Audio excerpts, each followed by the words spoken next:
Hello and welcome to the Midnight Bible Study.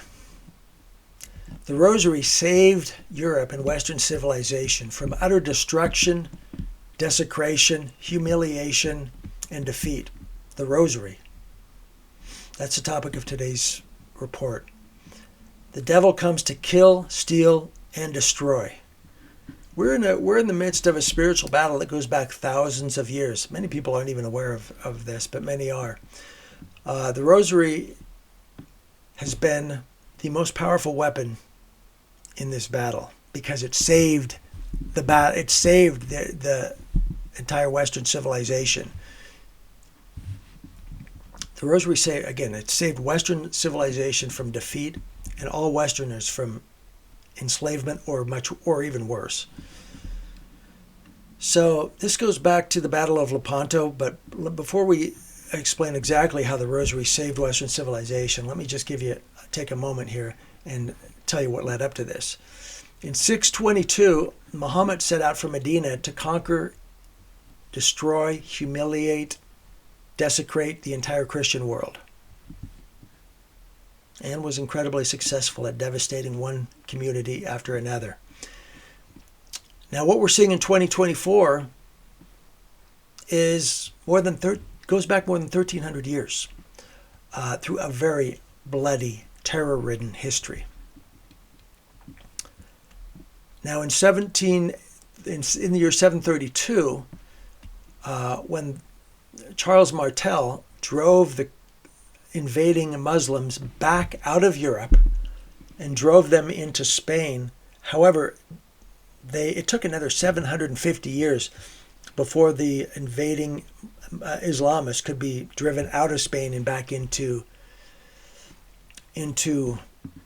northern Africa. If you go to Spain today, you can take a tour around the Alhambra, for example. The Alhambra Castle was a former Muslim stronghold. It was a former Muslim castle, and there's much Muslim architecture in Spain today because they invaded and took over that territory and claimed it as their own until they were driven out, and they weren't happy to be driven out. They're still not happy about it. Even so, for example, a few years back, Islamic terror bombers they killed more than 100 commuters in Madrid. Innocent commuters just a few years back. And they did this, why? They announced the reason was to avenge the Spanish Reconquista of 1492. This was vengeance because the Spanish took back their own country. Once the Muslims take it, they believe it's theirs forever. Even today, in the eyes of political Islamists, this battle is never slowed down, never missed a beat. It goes on. We see it in the news. If you watch the news, you'll see it. Now, the places may change, the battles may change, the emphasis may change, but the battle goes on. Now, for more than 1,000 years after 622, 1,000 years, Europe gave active military resistance to the Islamists. For 1,000 years, Europe was fighting back. Hard to believe that just a few years ago, they sort of allowed an invasion without even lifting a finger in terms of immigration. For more than a century, the Turks made attempt after attempt to take down the largest of the Christian capitals, Constantinople, and they were successful in 1432. What followed was an orgy of rape, murder, pillaging, plundering, torture, vicious torture, and desecration of basilicas and churches, and whoever was still alive was taken off to slavery, where they had an average lifespan of about 5 years. 5 miserable years. By the mid-1550s, the Turks' ultimate aim was to take all of Italy and all of Europe. Do you think that's changed? First, in 1565, they made an overwhelming attack on the island of Malta. But they faced the courageous resistance of the Knights of Malta in an epic battle, which the Turks, they failed. They lost. They didn't take the island of Malta because they faced an iron resistance, and they weren't happy about it. They weren't happy at all about that. So they set their eyes on a softer target after that, which was Cyprus. They turned on the rather soft island of Cyprus, they took the island, inflicting ritual cruelties on the defeated population of Nicosia. So they burned churches, they beheaded older women, and you can imagine what happened to the younger women. And everyone else was marched off into slavery. Now, what remained at that point was the fortress of Famagusta. And this fortress had a small a skeleton crew commanded by a feeble old man, the elderly General Marcantonio Bragadino. However, the overwhelming force of Muslims threw themselves into this battle against the fortress at Famagusta, and it was like going into a buzzsaw. The resistance was fierce.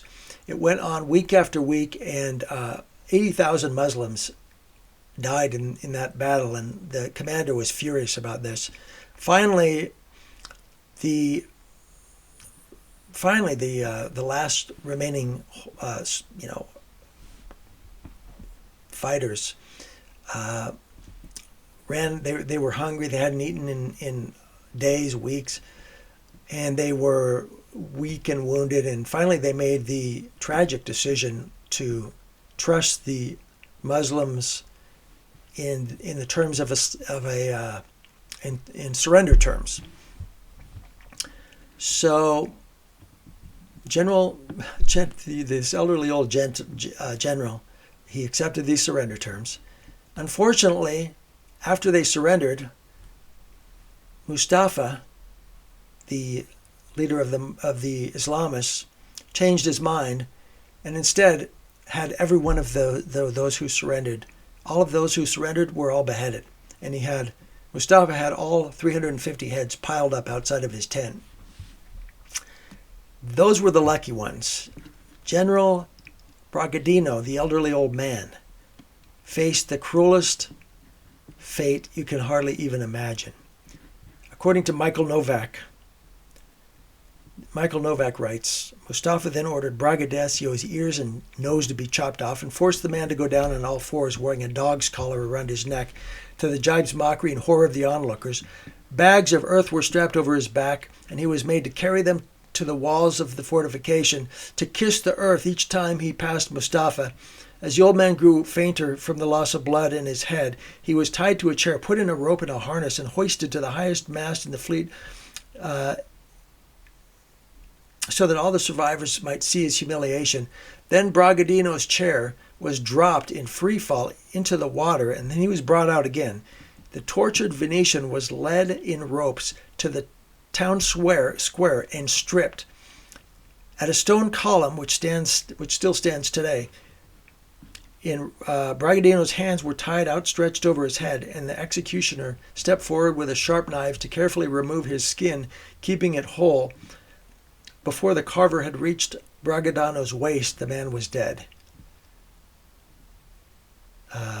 Apparently, they then used his skin as a sail. So next, the Turks set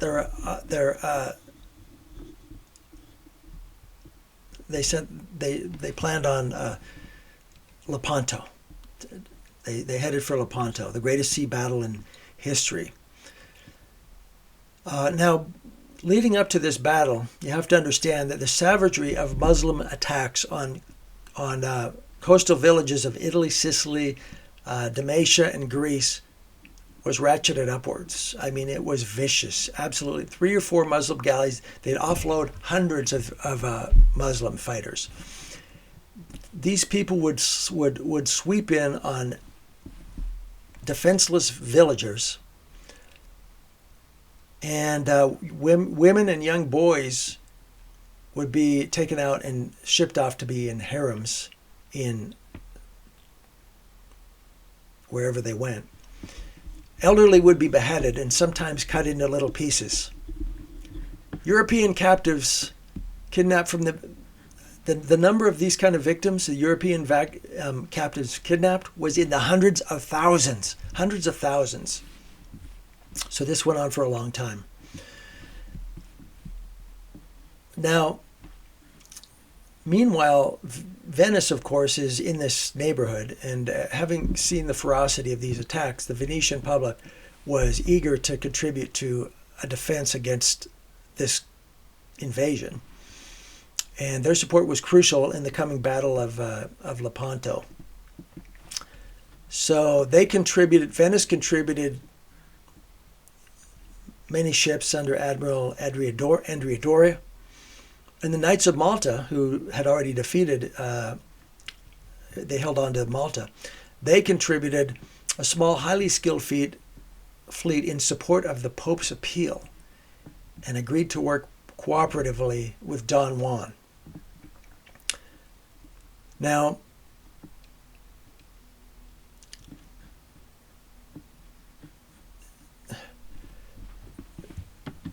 the thing to keep in mind about this whole battle is, meanwhile, Pope Pius had asked the Christian faithful to pray the Rosary. Leading up to this battle, Pope Pius V asked the Christian faithful to pray intercession of the Blessed Mother, her intercession. So she you ask for her intercession. For example, in the Bible, Esther,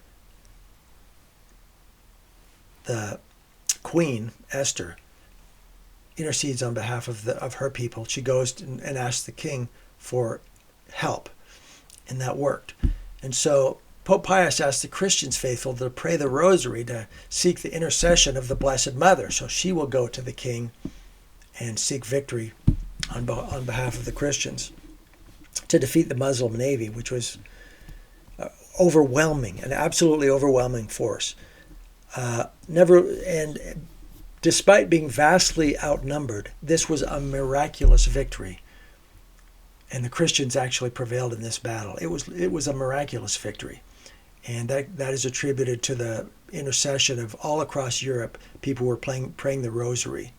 Christians, Catholics were praying the Rosary, and that's what saved Italy from being completely overrun, and Europe from being completely overrun and savaged and desecrated and raped and pillaged and humiliated and defeated.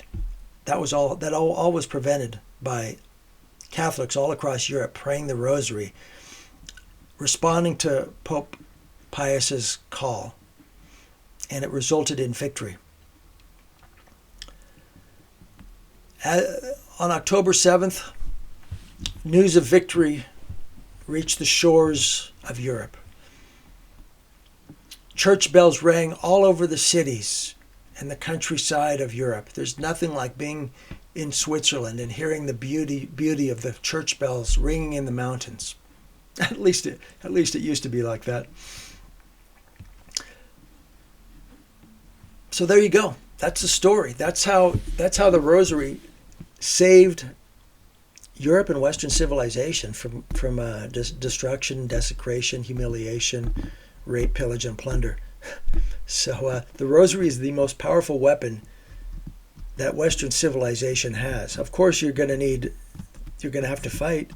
You're going to have to resist the forces that would seek to dominate and destroy. But sometimes all of the weapons of war aren't enough. Many battles have been lost by forces with incredible weapons of war. Just take a look at Ukraine over the last year. Many battles have been lost because it's arrogant to think that just those forces alone can win. No, there's always something that stands in between the planning and the preparation and victory, and that is prayer, and that is the Rosary. God bless you, and good night from the Midnight Bible Study.